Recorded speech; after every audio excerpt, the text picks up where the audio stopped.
நேற்று என்ன பார்த்தோம் என்றால், இயேசு ஏன் நிறைய மதங்களை படைத்தார் என்று பார்த்தோம்.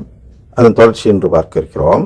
அதில் என்ன பார்த்து கொண்டிருந்தோம் என்றால், சிலுவையில் இயேசு தொங்கியதற்கும் நமக்கு உதவி செய்வதற்கும் என்ன தொடர்பு இருக்கிறது என்று பார்த்து கொண்டிருக்கிறோம். அப்ப இயேசு ஏன் சிலுவையில் தொங்கினார் என்றால், பல மதங்கள் பல விஷயங்களை வாக்களிக்கும் பொழுது இயேசு அந்த மதங்களெல்லாம் படைத்திருந்தாலும் தன்னுடைய பெயரிலேயே ஒரு மதத்தை உருவாக்க அப்படின்னு வச்சுக்குவோம். ஆக்சுவலாக மதத்தை உருவாக்க வரல, அவர் வர்றது ஒரு குடும்பத்தை உருவாக்க வருகிறார். இருந்தாலும் அதுக்கு ஒரு மதம் என்று பெயர் வைத்து விட்டார்கள், கத்தோலிக்க மதம் என்று. கிறிஸ்தவ மதம் இல்லை, நல்லா தெளிவாக்கணும் இந்த இடத்துல. கிறிஸ்தவ மதம் என்பது இயேசுவின் பெயர்ல இருக்கக்கூடிய இன்னொரு மதம். ஆனால் இயேசுவின் குடும்பத்தை நம்பக்கூடிய மதம் என்பது கத்தோலிக்க மதம். அப்ப கிறிஸ்தவ மதம் என்ன? கிறிஸ்தவ மதம் என்னன்னா, இந்து மதம் போன்றே, இந்து மதம் இந்திய நாட்டின் மதம் எப்படி எடுத்துக்கலாம்.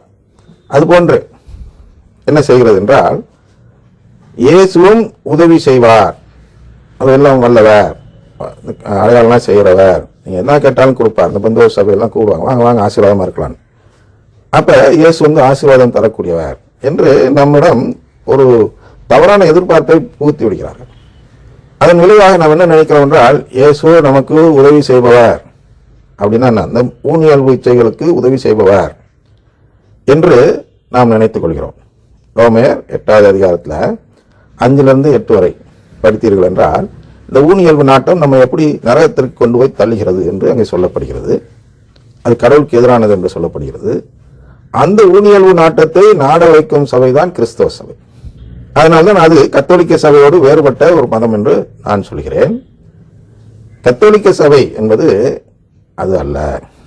ஊனியல்பு நாட்டத்தை போதிக்கும் சபை கத்தோலிக்க சபை அல்ல. கத்தோலிக்கர்களில் ஒரு சிலர் ஊனியல்பு நாட்டத்தை போதிக்கலாம், அருங்குடை இயக்கத்தினர் குறிப்பா. ஆனால் கத்தோலிக்க திருச்சபை அதை சொல்லவில்லை. கத்தோலிக்க திருச்சபை என்ன சொல்கிற குறிப்பா CCC 1 என்று பார்த்தால், கடவுள் தன்னுடைய குடும்பத்தை உருவாக்க இயேசுவாக இங்கே பிறக்கிறார். ஏன் இங்கே பிறக்கணும்? குடும்பத்தை உருவாக்குறதுக்கும் இவருக்கு என்ன சம்பந்தம், தொடர்பு இருக்கிறது என்றால், கடவுள் மனிதனாக மாற வேண்டும். அதான் கடவுள் மனிதனானார், நம்முடைய குடிகொண்டார் அப்படின்னு சொல்லுவாங்க ஆசீர் கொடுக்கல. இதை நம்புகிறவன் கத்தோலிக்கம். அப்ப இதை நம்பிக்கையோடு நீங்கள் ஏற்றுக்கொண்டால் உங்களுக்கு உண்மையான ஆசீர் கிடைக்கிறது. ஆசீர்னு இப்பெல்லாம் என்ன பண்ணுவாங்கன்னா, லவலவலவலன்னு கையை தூக்கிட்டு அரை மணி நேரம் பண்ணுவாங்க. நீ அரை மணி நேரம் இல்லை 6 மணி நேரம் ஜெயிச்சாலும் இந்த ஆசீர் ஒரு நொடி பொழுதில் நான் நம்புவதால் கிடைக்கக்கூடிய ஒரு ஆசீர் அங்கே கிடைப்பதில்லை. அது என்ன? அதான் கடவுளின் உறவு, அதான் பரிபூர்ண பலன் என்று சொல்கிறோம். இந்த பரிபூர்ண பலனை தேடி ஓடுபவர்கள் ஆவிக்குரிய இயல்பை தேடி ஓடுபவர்கள் ஆகிறார்கள். காசு, பணம், செல்வாக்கு அப்படி இப்படிலாம் ஆசீர்வாதம் என்றெல்லாம் தேடுகிறவர்கள் ஊனியல்பு நாட்டம் கொண்டவர்களாக ஊனியல்பை தேடி ஓடுகிறார்கள் என்று நாம் புரிந்து கொள்ள வேண்டும்.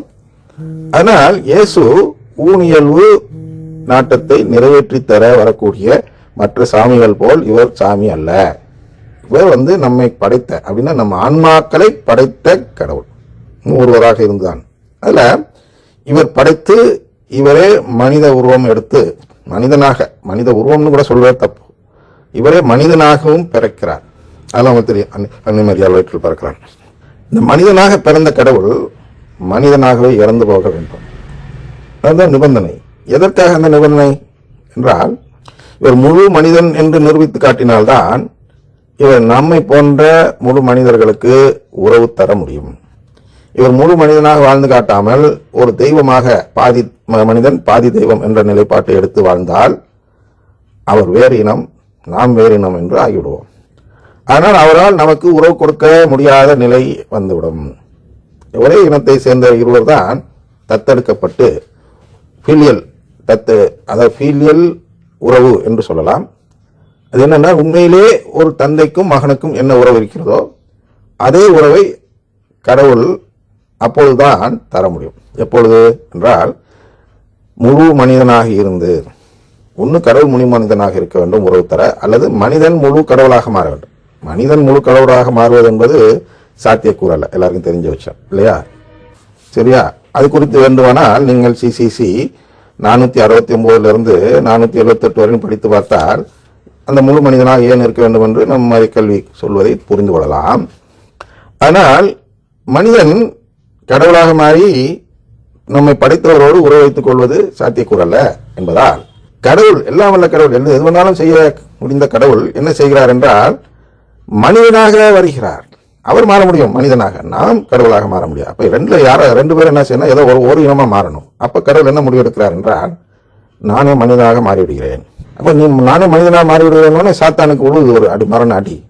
ஐயோ, அப்ப உறவு வந்துடும் போல இருக்கு அப்படின்னு சொல்லிட்டு அப்ப சாத்தான் கேட்கிறான் இயேசுவிடம், நீங்கள் மனிதனாக பிறப்பது பெரிதல்ல ஆண்டவரே, அதே போன்று நீங்கள் மனிதனாக இறந்து போக முடியுமா? அவர் சொல்கிறார், ஏன் முடியாது, என்னால் முடியும்.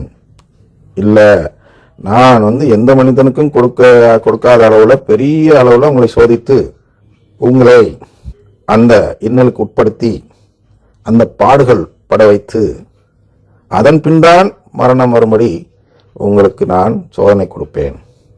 அதை ஏற்றுக்கொள்ள முடியுமா என்று கேட்கிறான் சாத்தான். எப்படியாவது தடுத்து விட வேண்டும்.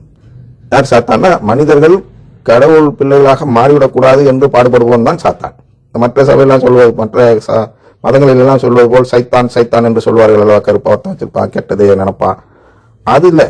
கத்தோலிக்க திருச்சபையில் சொல்ற சாத்தான் அது இல்லை. அது இந்திய மொழிபெயர்ப்புக்கு மாறும்போது சேட்டன் என்ற அந்த வார்த்தை இங்கே சாத்தான் என்ற ஒரு கடவுள் இருந்ததை வைத்து அந்த மொழிபெயர்ப்பில் அந்த பேரை தூக்கி அங்கே வச்சுட்டாங்க. சாத்தான் என்ற கடவுள் வேறு, குட்டி சாத்தான் அந்த சாத்தான்லாம் வழிபடுகிறார்கள். அந்த கடவுள் இல்லை, நான் கத்தோலிக்க திருச்சபையில் சொல்லக்கூடிய சாத்தான். சாத்தான்னா யாருன்னா, நாம் கடவுளின் குடும்பத்தில் ஒரு உறுப்பினராக சேர்ந்து விடக்கூடாது என்பதற்காக பாடுபடுவதுதான் சாத்தானும் சாத்தானின் கூட்டமும்.